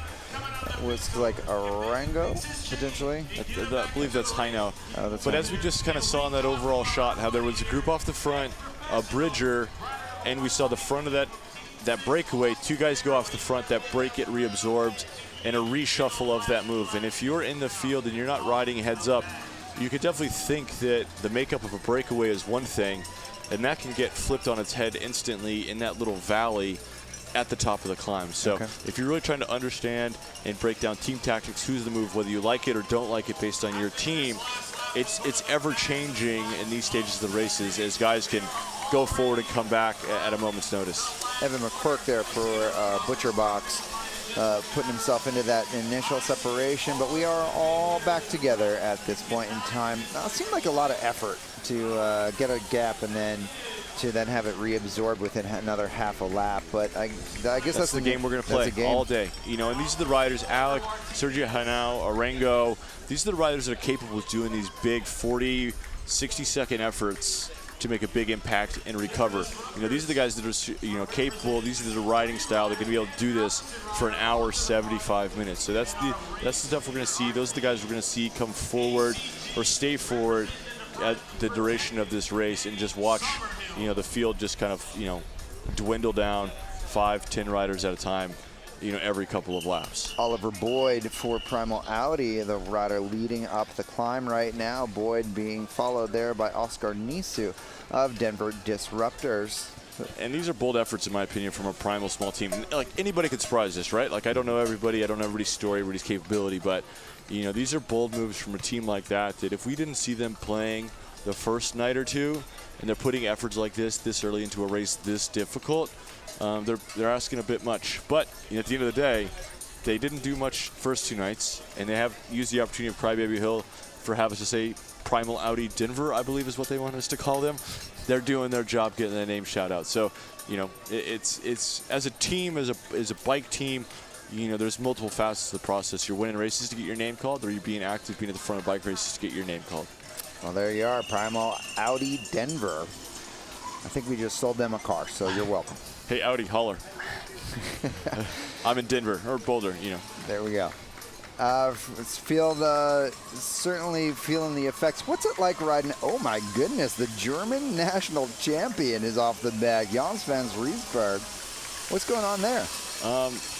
We talked about this, I think, off camera, the DCC, that I wasn't expecting much from this. These are, you know, again, anybody can surprise me, but, you know, they're larger guys. That's a larger team. These are 80-plus kilo guys.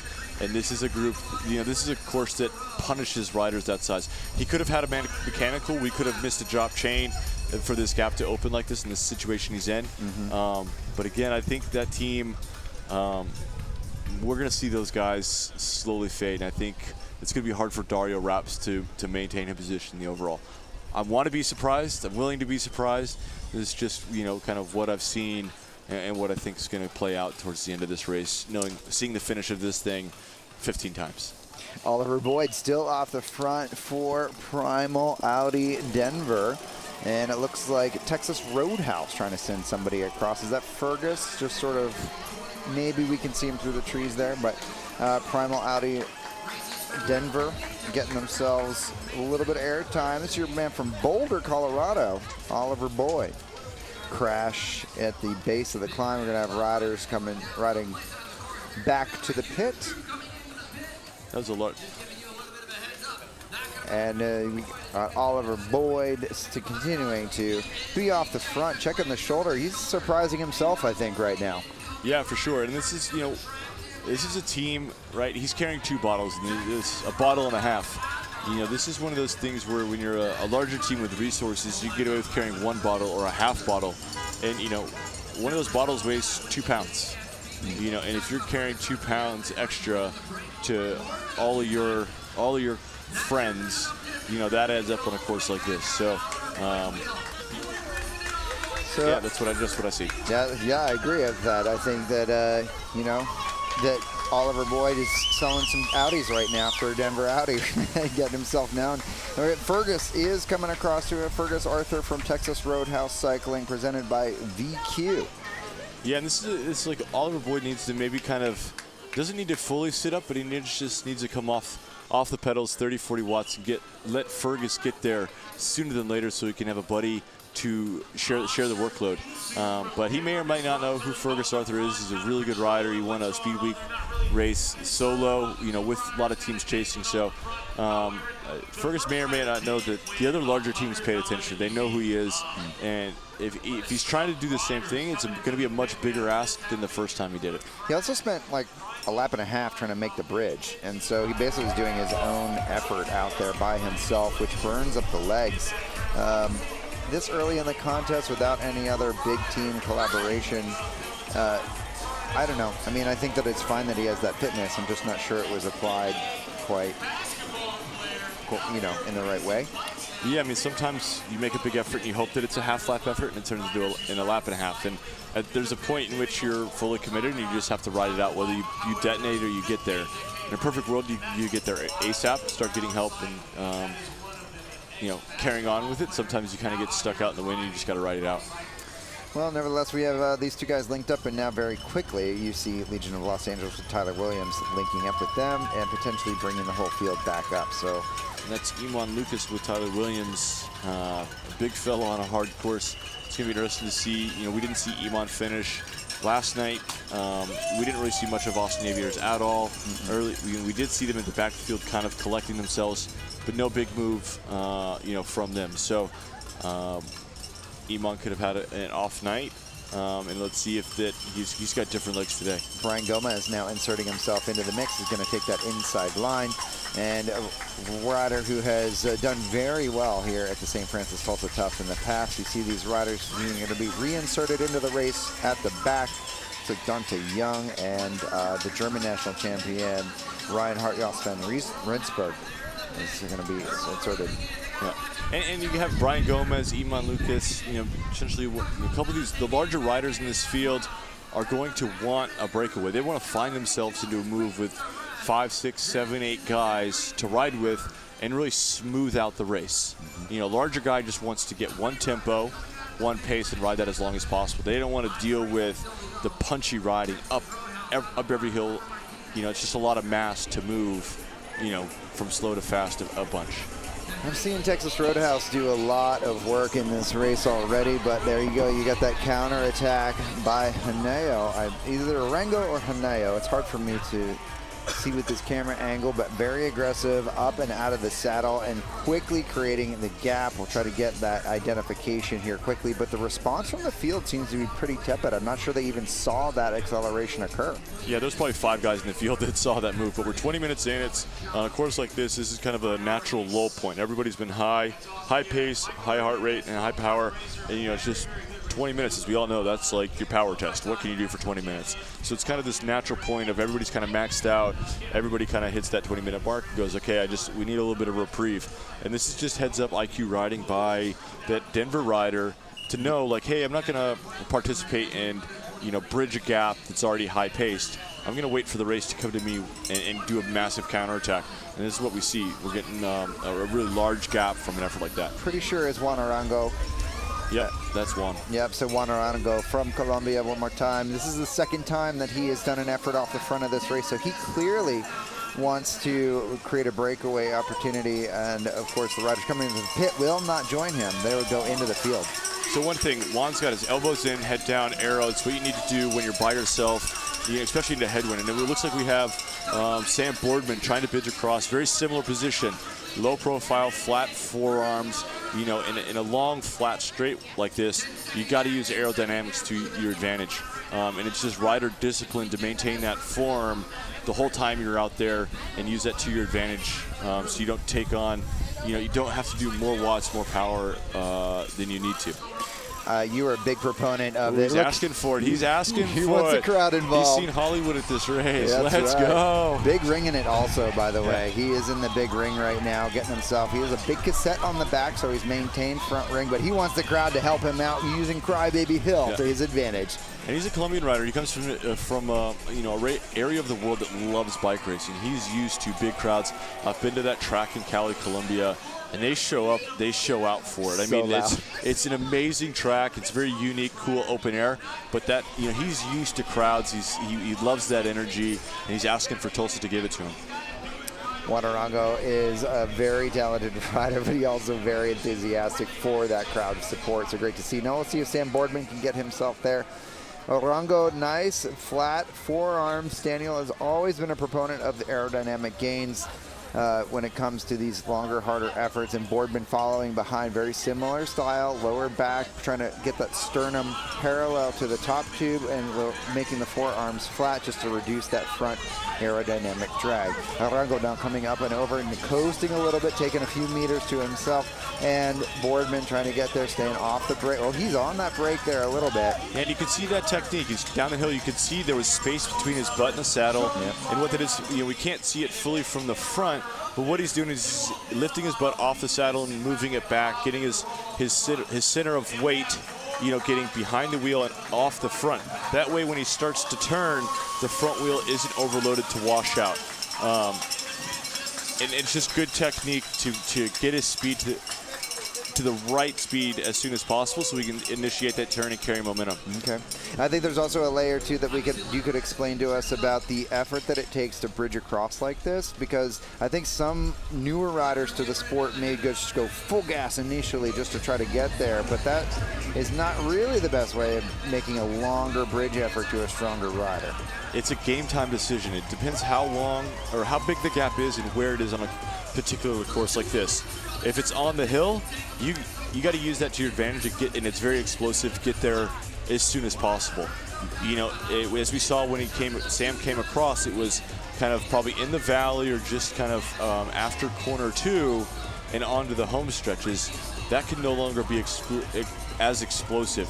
It's got to be a high power effort, but then tempoed out and bring him back at the pace that he did this particular time. So, yeah, it's not every not every bridge is identical and requires the exact same effort. It's definitely in the moment you kind of have to decide which one that is. Very explosive, or you have to kind of draw it out and be tempo. Because what Sam wants to do is, by the time he makes it to Arango, he wants to participate. He doesn't want to get there and ask Arango for rest, because Arango's also been working. Arango also is carrying fatigue, and so he's got to get there, with something in his legs to begin to participate. And now they're teammates. One's in black, one's in blue. For at this point in time, they're teammates. Their same goal is to get to the finish line without the field. That's right. No, thank you for that explanation. I think that's a layer of the sport that so many never really quite fully appreciate. Just that nuance of the opportunities that are presented to you can be taken advantage of if you know how to think about it and then execute it as well. So we got Juan Arango from Colombia in the darker shoulders, and Sam Boardman, originally from Washington, D.C., now according to our sheets living in Montana area, but he is on the Legion of Los Angeles program. And we're going to see what the field dynamic will be as they come on to Crybaby. Our field now will be coming up and through here very shortly.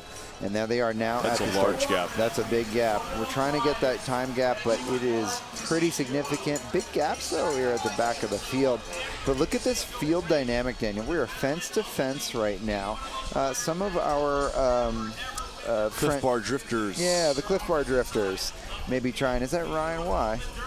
It does look like him. Yeah. He is he's actually doing his residency right now and trying to train. 30-second gap. Wow, a 30-second gap that we counted out right now between the breakaway and the field. 30 seconds for your breakaway. Yeah, we can see that both Sam Boardman and Juan Arango aren't the GC. They're not there to be a part of that race. So it's races within races, right? American Cycling's not worried about these guys coming back. The American Cycling's priority was Summerhill is now the overall, right? That's their tactic. We're going to speed in. That's where they're going to be spending their energy, is to protect that jersey, right? Legion is wanting to win this race. They put Sam in the position to do that. Same with Disruptors. It's a good course for Noah, but he took damage day one. It's not the greatest course for Van Rensburg. So we can see that this is the tactic they're employing. Get a small group, maybe a one-on-one situation here to try to get their stage win.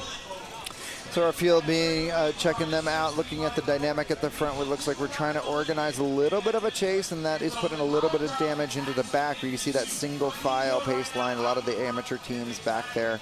It looks like they're not necessarily pushing hard on the pedals, though. Meanwhile, up at the front, we've got Miss McElroy, maybe. Yeah, and this is like, they've missed 2 days, of being a part of the bike race. They found themselves to come to the front, but tactically, it's so strange. Yeah. It's like, what dog did they have in the fight to put in this effort to chase these two guys? They're respectfully not racing these two guys. They're spending energy to chase them down for what? At the end of the day, they should be, protecting themselves to get a top 20, a top 15, a surprise top 10, rather than just go to the front and set a hard tempo to monitor this gap. It's not their job, not their business to be doing this. So we have Boardman and Arango off the front, and Cliff Bar seemingly taking up the chase here on behalf of all the other teams. I would put the effort onto Miami. This one, anybody else. Yeah, Butcher Box, he needs to get it together and be a part of this. I mean, at the end of the day, they're the biggest losers in this three-man move, or two-man move, right? Butcher Box are the biggest losers? Yeah, Butcher Box needs to be in there. Clearly there's other teams that missed it, but I think for what they haven't achieved, Butcher Box, especially yesterday when they were, a favorite to win that race, they need to be putting a guy in that move, take pressure off the rest of the team, and let Dusan, save his legs, and just the mental freshness, saying, "Oh, I got a guy up the move, I can relax." Yeah. Now they don't have any guy up there. Now they're on high alert. They can't miss the next move. Yeah. If they do, they just look silly. Just look at this nuance right here, though. Sam is able to clear 2 bike lengths on Arango through this final turn, 2 laps in a row. Right? Yeah, that's Sam riding this course 5 years. Yeah. Right. That's Sam putting in, a couple hundred laps on this course, and Arango never seeing it before. Yeah. That's the difference. It's not that Juan can't do it. It's that Sam just knows his breaking points, knows where to let off the brakes, where to pedal. But now